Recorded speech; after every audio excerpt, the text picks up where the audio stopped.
세 가지 질문을 먼저 드리겠습니다. 세 가지 질문은 첫 번째, 하나님의 말씀은 나에게 어떤 의미를 지닙니까? 그게 첫 번째 질문입니다. 하나님의 말씀은 여러분에게 어떤 의미입니까? 이게 굉장히 중요합니다. 내 믿음을 결정함에 있어서 하나님의 말씀에 대한 나의 태도에 많이 달려 있어요. 어떤 사람은 그저 역사책으로 인식하는 사람도 있을 테고, 어떤 사람은 그냥 소설책으로 인식하는 사람이 있을 테고, 어떤 사람은 도덕 교과서로 이해하는 사람이 있을 테고, 어떤 사람은 하나님의 말씀으로 이해하는 사람도 있을 겁니다. 여러분의 이해, 여러분이 성경에 대해 가지고 있는 믿음, 그리고 성경의 유익한 점, 그걸 나눠주시기 바랍니다. 여러분 삶에서 성경이 어떤 의미를 지니는지 진지하게 한번 생각해보는 시간이 됐으면 좋겠습니다. 두 번째는 이제 믿음에 대한 것입니다. 참 믿음이 무엇입니까? 참 믿음이 있다는 것은 거짓 믿음이 있다는 뜻이겠죠. 그럼 우리가 추구해야 되고 받아들여야 되는 참 믿음이란 무엇입니까? 오늘 말씀을 통해 알아보기 바랍니다. 세 번째 질문은 이제 적용적 질문입니다. 우리가 교회에 이제 계속 나오는 이유는 믿음이 성장하기 위함이라고 여러분은 대부분 얘기를 합니다. 그럼 여러분 믿음이 성장하기 위해 여러분 어떤 노력을 하고 계십니까? 믿음이 성장하기 위해서는 노력이 필요합니다. 그 노력에 대해서 한번 생각해 보세요. 내가 믿음이 성장해야겠는데 그럼 오늘 말씀을 듣고 어떤 적용을 할 수 있을까? 어떤 구체적인 적용이 내 삶에서 이루어질 수 있는지 고민해보고 나눠봤으면 좋겠습니다. 자, 오늘 말씀은 창세기 19장 23절에서 29절 아브라함 시리즈로 계속 진행하고 있습니다. 창세기 19장 23절에서 29절까지의 말씀입니다. 창세기 19장 23절에서 29절. 원래는 19장 전체인데 너무 길기 때문에 제가 뒷부분 결론만 본문으로 잡았습니다. 자, 함께 읽겠습니다. 시작. 굿이 소알에 들어갈 때 해가 돋았더라. 여호와께서 하늘 곧 여호와에게로서 유황과 불을 비같이 소돔과 고모라에 내리사 그 성들과 온들과 성에 거하는 모든 백성과 땅에 난 것을 다 엎어 멸하셨더라. 롯의 아내는 뒤를 돌아본 고로 소금 기둥이 되었더라. 아브라함이 그 아침에 일찍 일어나 여호와의 앞에 섰던 곳에 이르러 소돔과 고모라와 그 온 들을 향하여 눈을 들어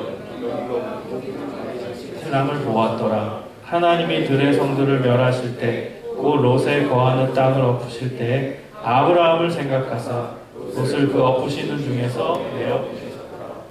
아멘.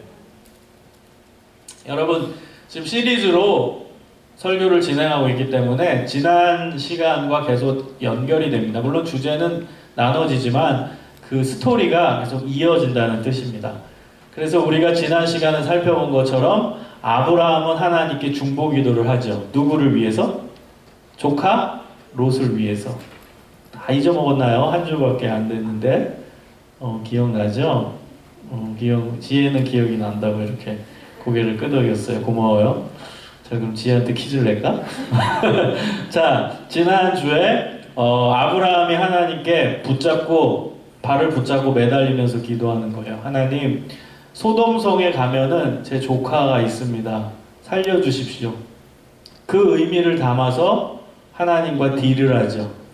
기억나요? 50명 의인이 있으면 45명, 40, 30, 20, 10명. 그러면은 소돔성 멸하지 마십시오. 소돔성에 의인이 10명만 있어도 하나님 살려주십시오. 그렇게 하나님의 발을 붙잡고선 살려달라고 하는 거예요.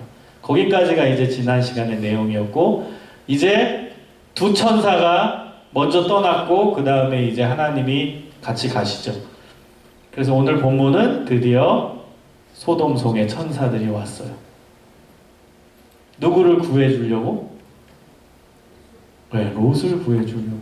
그러니까 하나님은 여러분, 하나님은 아신다는 거예요. 아브라함이 직접적으로 우리 롯을 구해주세요, 우리 조카 롯이 죽게 생겼습니다, 얘기 안 했어요. 근데 이미 하나님은 아브라함이 왜 의인이 50명, 40명, 30명, 20명, 10명만 있어도 소돔성 멸하지 마십시오, 그 간구한 이유를 하나님은 알고 계셨어요. 아브라함이 롯을 살리고 싶구나, 소돔성에 조카 롯이 있으니까 롯을 사랑하는 마음으로 간구했구나, 의인 10명만 있어도 살려달라고 애원한 이유가 롯을 구하기 위함이었구나, 하나님은 이미 알고 계셨어요. 그래서 그 천사는 소돔성에 가서 심판을 선포한 게 아니라 롯을 구해주러 소돔성에 간 거예요.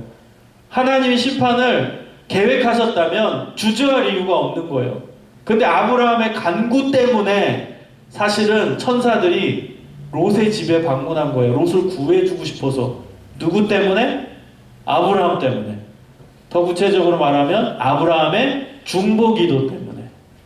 그래서 중보기도가 효력이 있고 능력이 있다고 말씀드렸죠. 본문 29절을 보세요. 하나님이 들의 성들을 멸하실 때, 곧 롯에 거하는 성을 엎으실 때 누구를 생각하사? 아브라함을 생각하사요. 롯이 구원받는 것은 아브라함 때문이라는 거예요. 아브라함의 기도 때문이라는 거예요.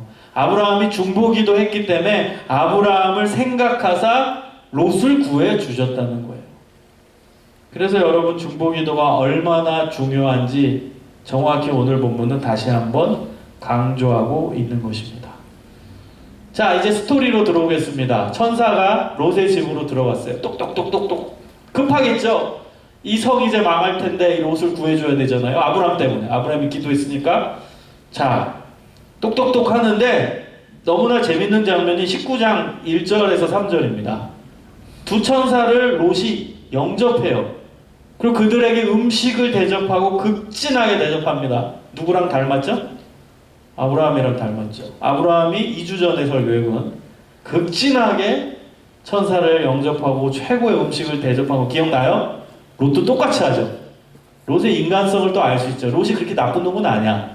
롯도 아주 손님들을 영접할 줄 알고 지나가는 나그네를 극진히 대접할 줄 아는 아브라함을 닮은 사람이었어요. 자, 두 천사의 메시지는 이겁니다. 빨리 떠나라는 거예요. 이제 망하니까 너네 가족들 데리고 이곳을 떠나라는 거예요. 그런데 여러분, 이거 생각해 봤어요? 소돔성이 왜 망했을까요? 어떤 죄 때문에? 오늘 설교를 제가 의도해서 이게 껴맞춘 건 아닌데 신기하게 오늘 동성연애 그 법안, 동성결혼, 그게 5대4로 통과된 거 여러분 알고 계시죠? 미국 안에서. 미국의 모든 주가 동성결혼을 허용하게 됐습니다. 그런 안타까운 이 기독교 역사에서 봤을 때 비극적인 날입니다. 그게 오늘 통과가 됐어요. 근데 오늘 설교가 이게 굉장히 매치가 되더라고요. 소돔성이 망한 이유는 동성연애 때문이었습니다. 그게 하나님이 소돔성을 벌하실 수밖에 없었던 이유였다는 거예요. 이 나그네들이 왔을 때, 이 나그네 천사죠. 천사가 왔을 때도 이런 일이 일어났어. 천사가 롯의 집에 들어온 것을 소돔성에 있는 남자들이 알게 된 거예요. 야, 저기 롯의 집에 이상한 나그네들 왔대. 야, 건장한 남자들이래. 그리고 누가 왔냐? 나이가 많건 나이가 적던 남자들이 온 거예요. 그리고 나서 롯의 집을 부시도록 막 문을 두들기는 거야. 야, 롯! 니네 집에 나그네 손님 왔다며. 자, 우리한테 넘겨. 나쁜 짓 하게 거예요. 그래가지고 5절을 보세요. 5절 19장 5절에 보면은 롯을 부르고 그에게 이르되 이 저녁에 내게 온 사람을 어디 있느냐 이끌어내라 우리가 그들을 상관하리라. 굉장히 완곡하게 한글 성경은 표현을 했죠. 이게 뭐냐? 섹스하겠다는 거예요. 영어로 보면 bring them out to us so that we can have sex with them 이렇게 나와요. 우리가 그 남자들이랑 섹스하겠다 이거예요. 동성연애예요. 얼마나 무서운 범죄의 소굴이 소돔성인지 정확히 기록해 놓고 있습니다. 그래서 소돔성이 멸망한 가장 중요한 이유는 동성연애 때문이었습니다. 그걸 알아야 돼. 그래서 소돔성이 망한 겁니다. 가끔 이제 SNS에 뭐 동성애를 굉장히 옹호하는 사람들이 뭐 또 어줍지 않은 성경 지식을 가지고 뭐 소돔성은 동성애 때문에 망한 게 아니다 막 이런 말도 안 되는 거 갖고 얘기하는데, 신학을 정확히 공부하고 이 문학본 속에서 이 성경의 이 창세기를 분석하면은 정확히 동성애 때문에 멸망한 것입니다. 그거를 여러분이 인식을 해야 한다는 거예요. 자, 천사들이 이제 위태로워졌어요. 그러니까 이제 롯이 나가가지고 이제 말리죠. 여기 손님이니까 절대 건들지 말라. 그래도 집을 부시도록 들어오려고 하니까 이제 천사들이 영적인 능력을 발휘하죠. 그래서 주변에 있던 그 나쁜 사람들 눈을 멀게 했어요. 눈이 안 보이니까 뭐 공격할 수가 없죠. 그 틈에 이제 천사가 계속 얘기하는 거야. 야, 빨리 너네 도망가야 돼. 롯, 너네 딸들 어디 갔어? 사위는? 빨리 사위들 데리고 와. 근데 안타깝게도 롯의 딸의 사위들, 그러니까 남편들, 그러니까 롯의 입장에서 봤을 때 사위죠. 사위들은 좋은 사람들이 아니었어요. 하는 말, 롯의 하는 말을 다 농담으로 여겼어요. 여기가 망한데, 망할 거래. 소돔성 망한데 우리 같이 도망가자. 이 사위들은 여기가 왜 망해요? 우리 장인 좀 마싱한 거 아니에요? 절대 여기 망하지 않아요. 우습게 여긴 거예요. 하나님의 경고 메시지를 우습게 여긴 거예요. 그래서 어쩔 수 없이 이제 떠날 채비를 할 때 사위들은 같이 못 가게 생긴 거예요. 자, 이제 동틀 때가 됐어요. 주저주저 하다가 자꾸 동틀 때가 되니까 이제 천사들이 롯과 롯의 아내와 두 딸들을 데리고 아예 나갑니다. 등을 미는 거야. 빨리 도망가라고, 빨리 도망가. 자, 이제 여기 동틀 때 이제 완전히 여기 불이 내리고 난리가 날 거야. 제발 좀 도망 좀 가. 빨리 재촉하라니까, 빨리 가라니까. 그렇게 재촉을 하게 됩니다. 자, 롯은 굉장히 무서웠습니다. 덜덜덜 떠는 거예요. 그리고 천사한테 얘기합니다. 제가 저 산까지 도망가기에는 너무나 두렵습니다. 제가 저기 눈에 보이는 저 작은 성으로 도망가게 해주세요. 그때 롯은 그렇게 하라고 합니다. 그래, 저 눈앞에 보이는 작은 성으로 도망가라. 저 멀리 있는 산까지 가기엔 너네가 너무 두렵다고 생각하니까 저기 눈에 보이는 저 성으로 도망가라. 자, 그래서 열심히 도망을 합니다. 그런데 한 가지 주의사항을 주죠, 천사가. 어떤 주의사항이요? 뒤를 돌아보지 말라는 거예요. 뒤를 돌아보지 말라고 했어요. 그 이유는 좀 이따가 설교할 거예요. 자, 이제 도망을 가는데 천사가 내려준 명령을 지켜야 되는데 누가 지키지 못하죠? 네, 롯의 아내가 지키지 못합니다. 그래서 롯의 아내는 뒤를 돌아봅니다. 그래서 소금 기둥이 돼요. 그래서 결국에는 살아남은 사람이 롯의 두 딸, 3명이 살게 됩니다. 이것이 오늘 본문의 내용이고 좀 무거운 내용입니다. 오늘 본문에서 중요한 포인트는 29절이에요.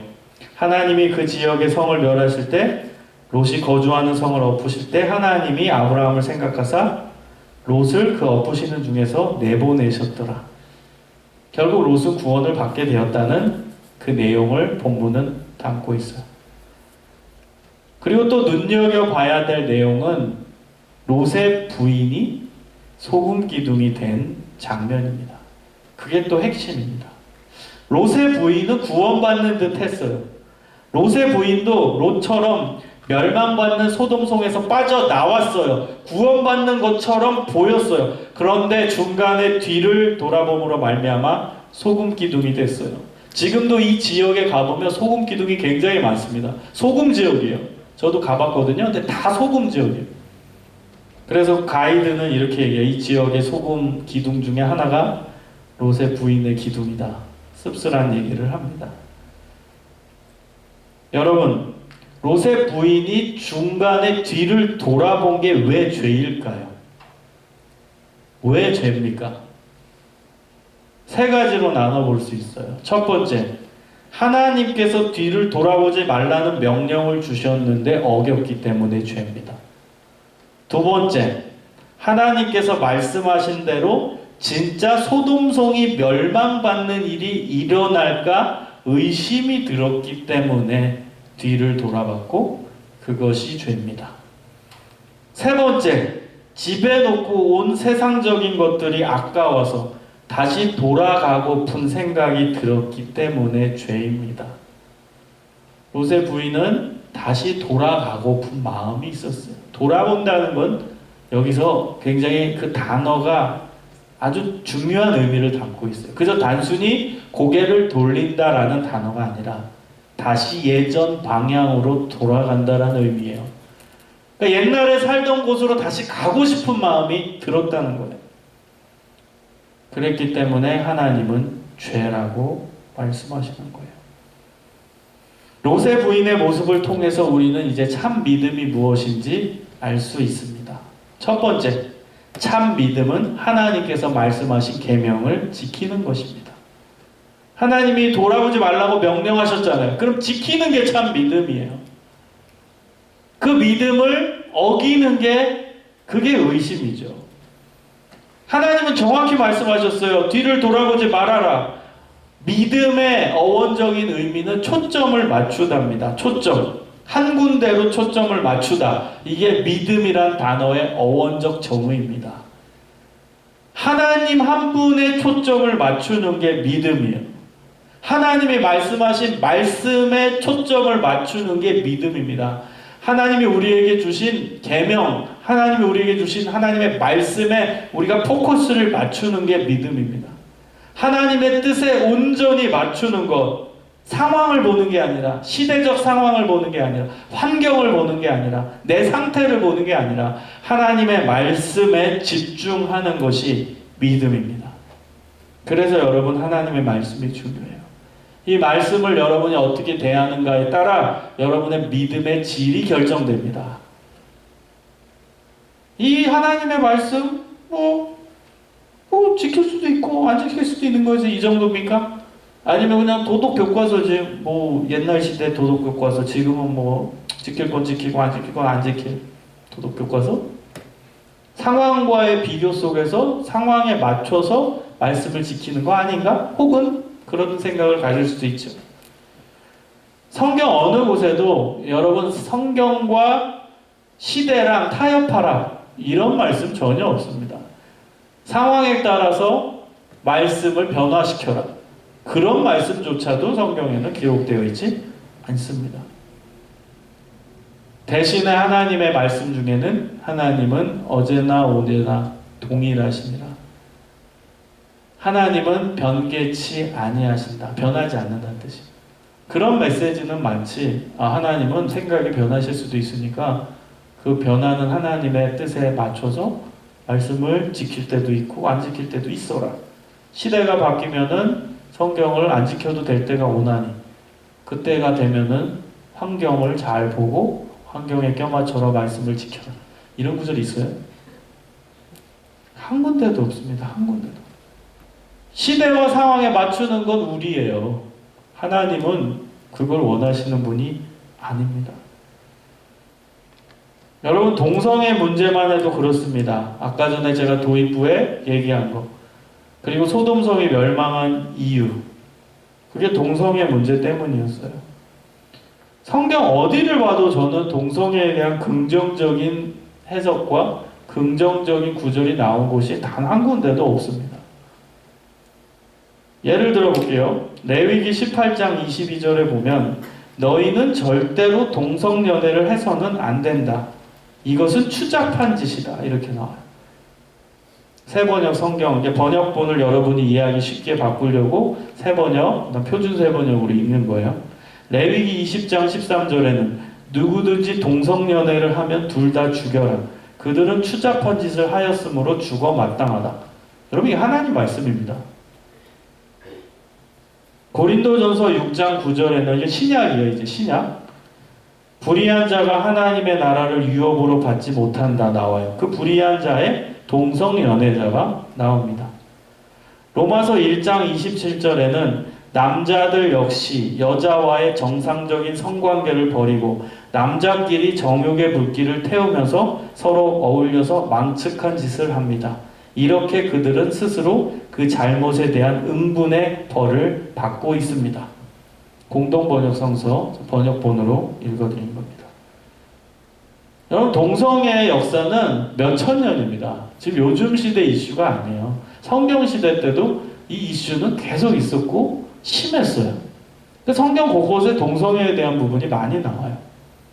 그러나 다 무서운 비판입니다. 전부 다 신약이건 구약이건 다 무서운 벌로서 결론을 내립니다.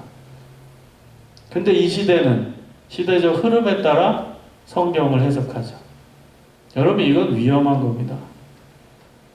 제가 2시간 전에 페이스북에 글을 하나 올렸어요. 여러분 한번 읽어보세요. 진짜로 이 시대는 동성애를 죄라고 얘기하면 꼴통 보수가 되는 시대입니다. 말이 됩니까? 동성애가 죄라 얘기하면 보수래요. 동성애가 죄다 규정하면 그런 교회는 꼴통 보수교회라고 찍히는 아주 황당한 시대가 됐습니다. 그게 이 시대입니다, 여러분. 동성애 옹호하는 기독교인들 굉장히 많습니다.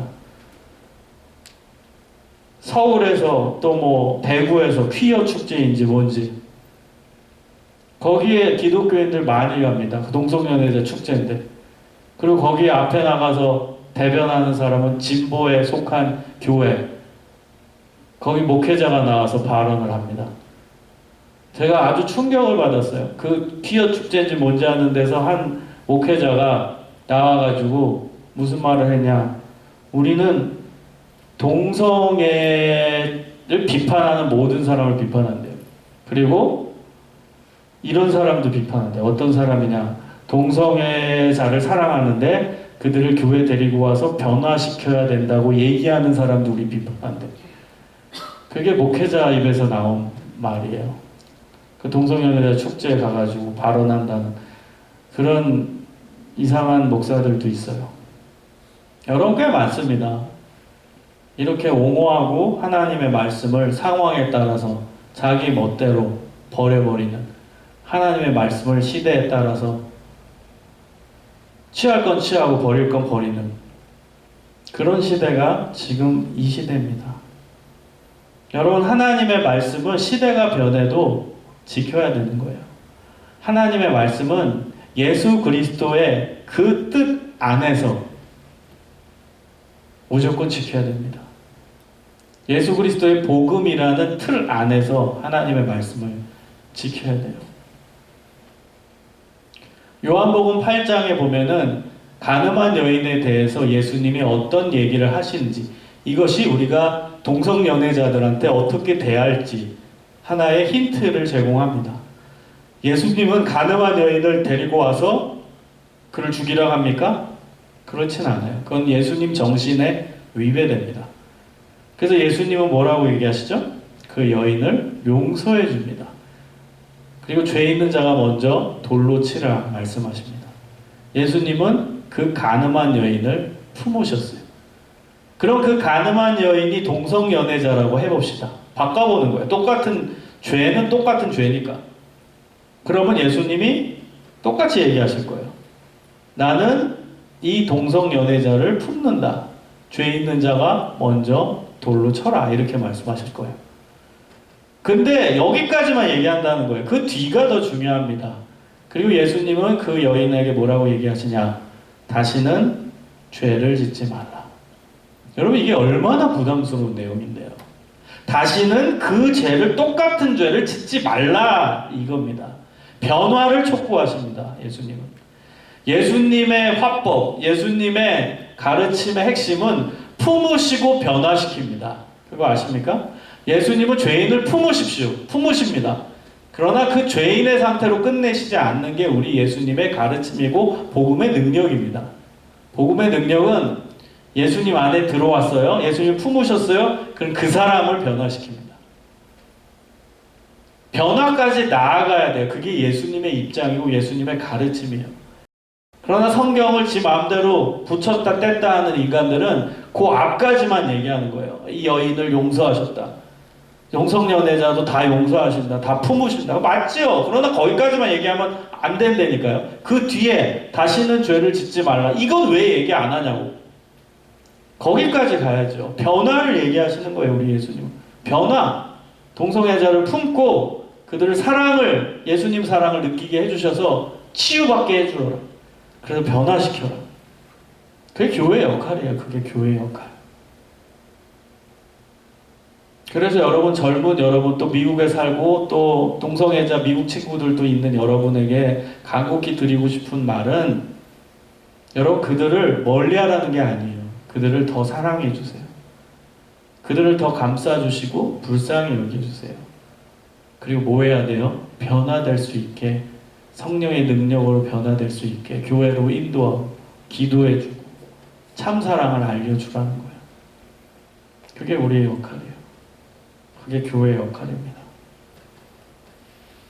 여러분, 말씀을 지키는 자, 끝까지 붙드는 자, 시대와 관계없이 하나님의 말씀을 붙드는 자, 그 사람이 이 시대의 기독교적 리더입니다. 그런 사람을 하나님이 찾으십니다. 여러분, 젊은 시절부터 하나님의 말씀을 굳건히 붙들고 그 말씀을 지키는, 기왕 믿을 거 잘 믿는 하나님의 신실한 자녀들이 되기를 소망합니다. 자, 두 번째입니다. 참 믿음은 하나님의 말씀이 이루어지는 것에 대해 의심하지 않는 것입니다. 롯의 부인의 잘못이 뭐라고 했죠? 뒤를 돌아봤는데 그 두 번째 이유는 진짜 소돔 성에 멸망하는지 의심이 들었기 때문에 그래요. 그래서 한번 뒤돌아본 거예요. 하나님의 말씀이 진짜 이루어지나 안 이루어지나 궁금한 거예요. 여러분, 하나님의 말씀이 이루어지나 안 이루어지나 고민하고 생각해 보는 게 의심입니다. 하나님의 말씀은 이루어져요. 그게 우리의 믿음의 기초고 믿음의 중심입니다. 기도도 마찬가지예요. 여러분, 기도하면서 어떤 상태로 기도하십니까? 기도할 때, 내가 이거 정말 하나님의 말씀 속에서는 구하라 그리하면 주실 것이요, 찾으라 그러면 찾을 것이요, 문을 두드리라 그리하면 너에게 열릴 것이니, 이 말씀이잖아요. 메시지잖아요. 하나님의 메시지. 마태복음 7장 7절에 있는. 그럼 여러분이 기도하는 거예요. 하나님, 마태복음 7장 7절에 이런 구절이 나와요. 하나님의 말씀 맞죠? 제가 이 말씀 의지해서 기도합니다. 저 구합니다. 저 찾습니다. 문을 두드립니다. 저희 응답하여 주소서. 그리고 믿는 거예요. 말씀에 기록되어 있으니까. 여러분, 만약에 말씀에 그런 말씀이 전혀 없다, 그러면은 여러분, 우리 의심해도 돼요. 성경 말씀 속에 하나님께 구하라 그러면 주실 것이다 이런 구절 전혀 없다, 성경 말씀에. 그럼 우리 의심해도 돼요. 기도하면서. 성경 말씀에 없으니까. 그런데 성경 말씀 곳곳에는 하나님께 간구하고 기도하며 응답해 주신다라는 내용이 복음서에는 얼마나 많이 나오는지 몰라요. 구약에도 마찬가지고. 그러면 그 말씀을 여러분이 붙들고 있다면 그거를 붙잡고 기도하는 거예요. 하나님, 말씀 속에서 간구하면 주신다고 하셨잖아요. 그 말씀 붙들고 기도합니다. 그리고 의심하지 마세요. 의심하지 마세요. 시간차가 있을 뿐이지 하나님의 때와 나의 때가 다를 뿐이지 이루어진다니까요. 저는 제가 기도한 거 정말 다 이루어졌습니다. 여러분도 그런 고백 다 있을 거예요. 진짜예요. 시간차일 뿐이지 이루어진다니까요. 하나님께 간구하고 정말로 붙잡고 기도해 보십시오. 이루어집니다. 그 믿음이 여러분에게 있어야 돼요. 지금 제가 이 설교를 했을 때 여러분 마음 가운데 정말 많은 기도했는데 안 이루어진 것도 있는데 라고 생각하는 사람은 그 자체가 문제인 거예요. 지금 벌써 의심하고 있다는 뜻이거든요. 그래서 안 이루어진 거예요. 기도해도 안 이루어진 적이 있는데 그게 의심이라니까? 그러니까 의심하면 기도가 안 응답되는 게 당연하죠. 악순환인 거예요. 악순환. 근데 선순환인 사람이 있죠. 기도 응답 받는 사람은 계속 받아요. 그런데 기도 응답 못 받는 사람은 계속 못 받습니다. 그 이유가 뭔지 아세요? 의심과 믿음의 차이예요. 계속 응답되는 사람은 믿음이 계속 있는 거야. 하나님이 이루어진다. 그렇게 계속 이루어지는 거고. 의심 있는 사람은 지난번에 안 이루어주셨는데 이것도 아직도 안 이루어지는, 의심하고 있잖아. 그럼 계속 안 이루어지는 거예요. 그래서 여러분 정말 신기해요. 기독교인들을 잘 보면 기도 응답 받는 사람은 계속 받습니다. 근데 자기 입으로 응답 못 받는다고 얘기하는 사람은 진짜 계속 못 받아. 그럴 수밖에 없는 구조인 거예요. 의심하고 있으니까, 못 받는다고 생각하니까, 못 받았다는 과거의 경험, 그게 머릿속에 사로잡혀 있으니까 그게 의심이라니까? 그러니까 안 이루어지지 계속. 그러나 됐다. 지난번에 됐네. 기도 됐네. 또 응답되네. 그러니까 믿음이 있으니까 계속 응답되는 거라니까요. 그 사람은. 지금도 늦지 않았어요. 여러분, 하나님의 말씀을 정말 신실하게 믿는 사람들은 기도할 때도 믿음의 기도를 할 수 있습니다. 하나님이 이루어 주십니다. 만약에 안 이루어진다면 정말 성경이 사기죠. 여러분 아니에요? 사기 아니에요? 구하라 그러면 너에게 주고 예수님 말씀이거든. 구하라 주실 것이요. 만약에 안 이루어지고 사기죠. 우리 예수님 왜 믿습니까? 예수님이 말씀하셨는데. 그냥 믿고 기도하십시오. 뭐 이상한 거 사족을 붙여가지고 뭐 합리할 필요도 없어요.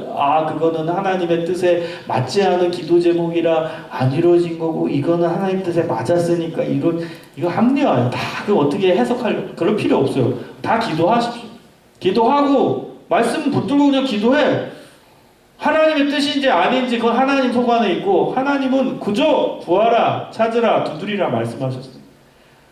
마태복음 7장 거기가 기도에 대한 강구고 기도에 대한 내용이거든요. 거기에서 그래 구했을 때 하나님의 뜻인 걸 분별해서 기도해라. 하나님의 뜻이 아닌 것 같이 느껴지는 건 절대 기도하지 마라. 그런 구절이 있어요?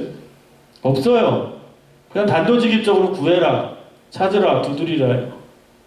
그럼 여러분 너무 착한 어린이가 되려고 신경 쓰지 마세요. 이게 하나님의 뜻일까? 물론 그런 사람 나쁘다는 게 아니라 아주 훌륭하죠.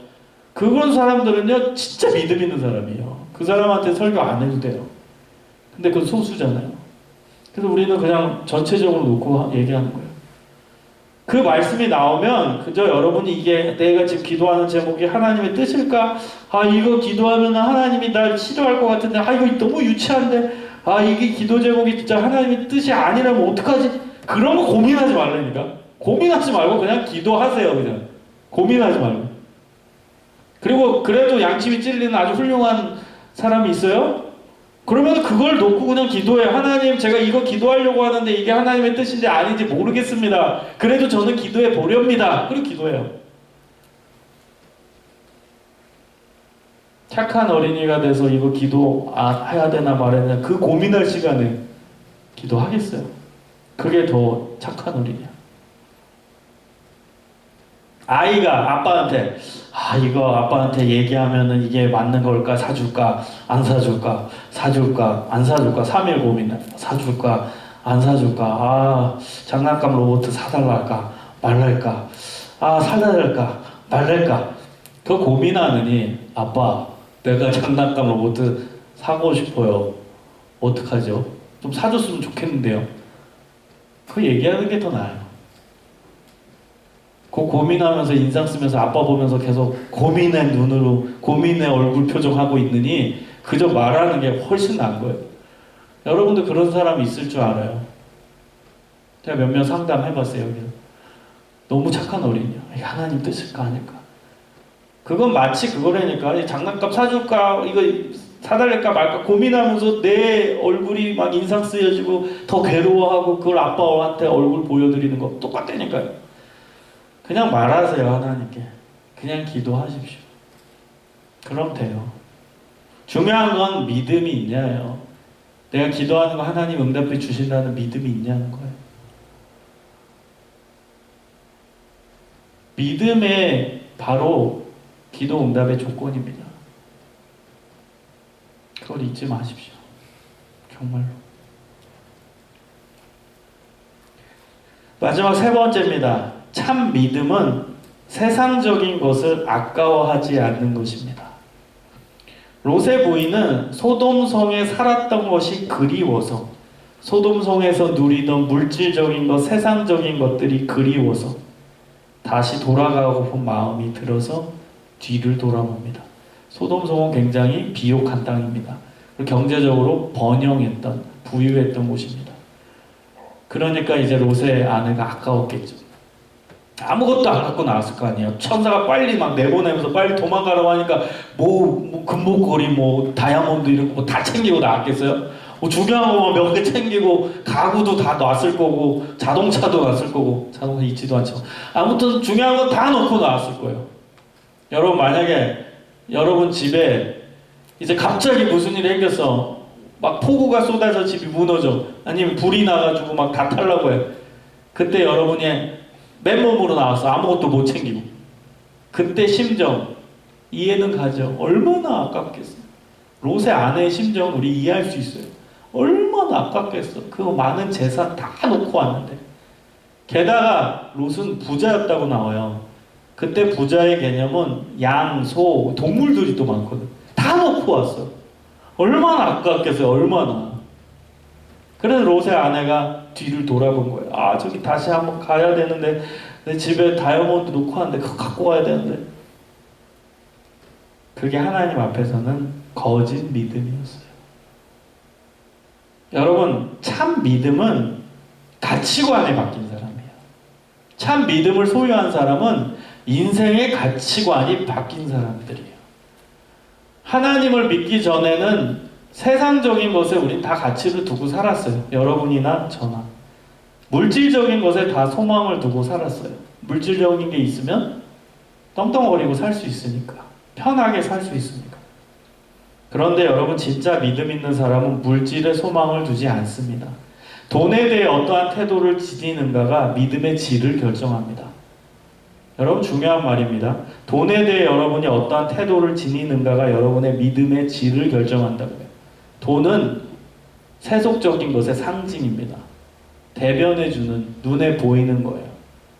그거에 대해 여러분이 어떤 태도를 지니는가가 여러분의 믿음의 수준이에요. 그래서 여러분, 돈에 대한 태도를 잘 가져야 돼요. 제가 종종 돈에 대해서도 얘기 많이 하죠. 왜 이렇게 얘기 많이 하냐? 중요하기 때문에. 그거에 대해 여러분 어떤 태도를 지니는가가 여러분의 신앙을 결정하기 때문에 그래요.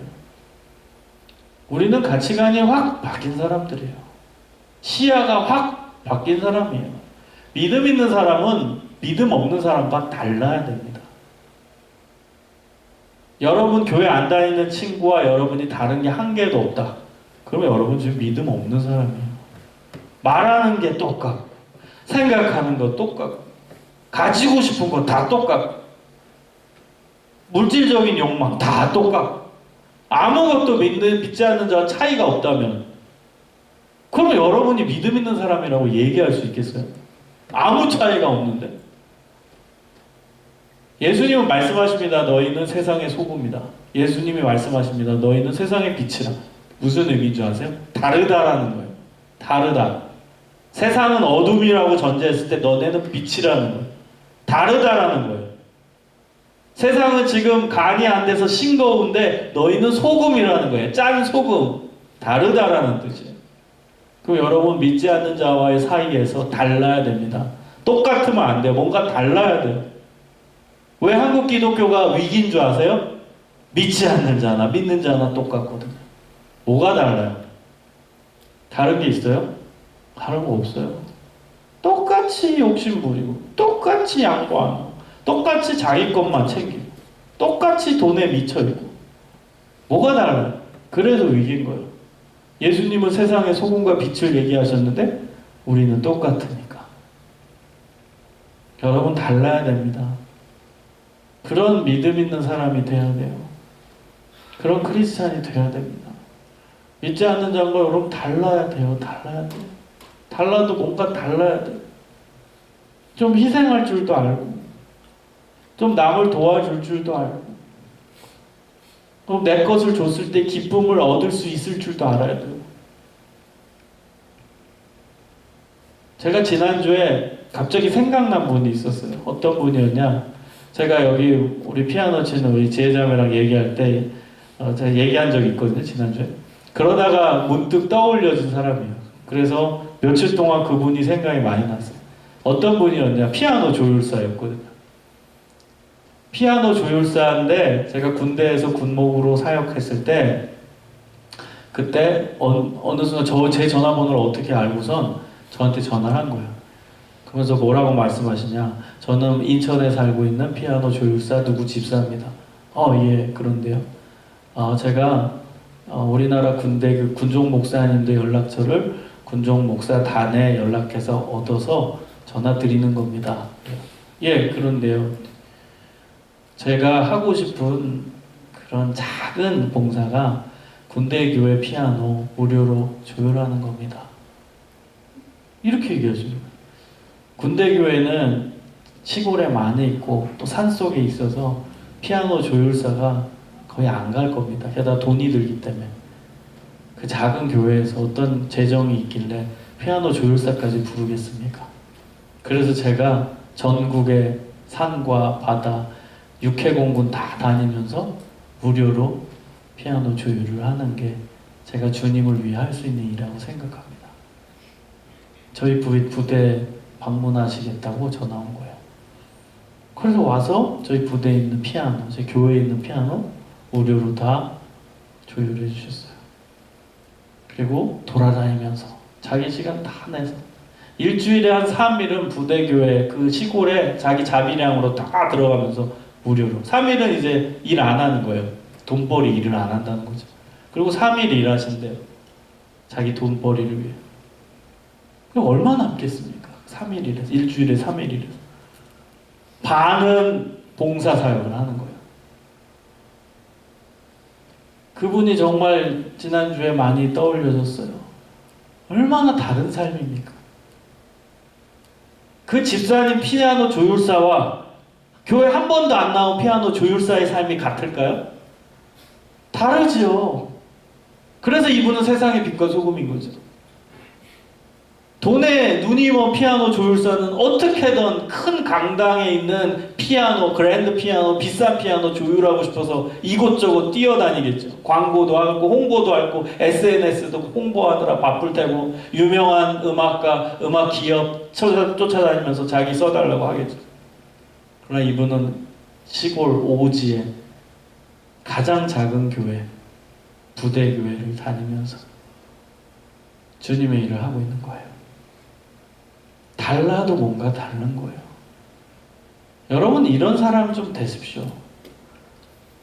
모든 자기의 재능을 통해, 이분은 피아노 조율이 자기 재능이잖아요. 그걸 통해 다른 삶을 살 수 있어요. 여러분이 가진 재능, 커리어, 학업 모든 걸 통해 믿지 않는 자와 다른 삶을 살 수 있어요. 그런 삶을 사는 게 참 믿음 있는 크리스천이에요. 그걸 계속 고민하고 고민만 하지 말고 뛰어들어서 실천할 수 있는 용기가 있어야 돼요. 작은 거라도 좋아요. 큰 거 아니어도 돼요. 작은 실천, 작은 삶, 작은 희생. 그게 크리스천의 삶이어야 됩니다. 여러분 그런 사람이 꼭 되었으면 좋겠어요. 그래서 진짜 하나님이 기뻐하시는 사람들, 정말 다른 사람들이 봤을 때 와, 저 사람은 진짜 아름다운 삶을 산다. 저 사람은 진짜 자기 재능을 통해서 정말 많은 사람을 좋은 혜택을 주는 정말 멋진 삶을 산다. 그런 사람이 됐으면 좋겠어요. 제가 우리 청년 중에 또 운동을 잘하는 청년, 뭐 제가 이 실명은 언급 안 할게요. 그게 뭐 후배들 이렇게 운동할 수 있게 도와주고 어떻게 운동하라고 알려주고 있다고 내가 그걸 들었어요. 얼마나 기분이 좋았던지. 다 쳐다보네. 얼마나 기분이 좋은지. 얼마나 좋은. 뭐 둘 다 경신이도 그러고 정우도 그러고 다 운동을 좋아하는데 우리 교회 애들 운동하겠다는데 어떻게 운동해라. 다 코치도 해주고. 하고 싶겠어요, 솔직히? 자기 운동하기도 바쁜데. 입 아프지, 이거 시키려면 또 해오는지 안 했는지 체크해 봐야 되지. 힘들 거예요. 근데 그 작은 희생, 작은 노력, 그게 명품 인생을 만드는 거예요.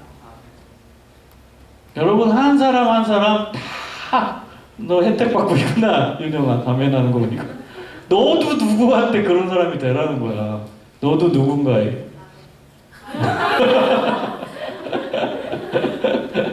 윤영이 요즘 상태 좋아요. 잘하고 있어요. 윤영이는 지금 우리 카메라 찍고 올리고 얼마나 많은 봉사를 하는데 하기 싫은 잡일들 윤영이가 다 하고 있어요. 고맙게 생각하고 있어요. 여러분 말씀을 마치겠습니다. 여러분 진짜 믿음은 행동으로 움직여야 돼요. 그냥 머릿속으로만 나 믿음 있다, 그건 믿음이 아니에요. 진짜 참 믿음은 말씀, 그래 하나님 말씀이야, 내가 지켜야지, 이루어져, 그리고 발로 실천하고 하나님의 가치에 소망을 두고 희생할 줄 알고 하나님의 뜻 가운데 사는 그 사람이 믿음 있는 사람입니다. 그런 믿음 있는 사람 되시기를 축원합니다. 잘 해봅시다. 알겠죠? 에이, 기운이 한 개도 없네. 여러분 믿음 있는 사람들이 다 되시기를 주님의 이름으로 축원합니다. 아멘. 우리 함께 기도하겠습니다.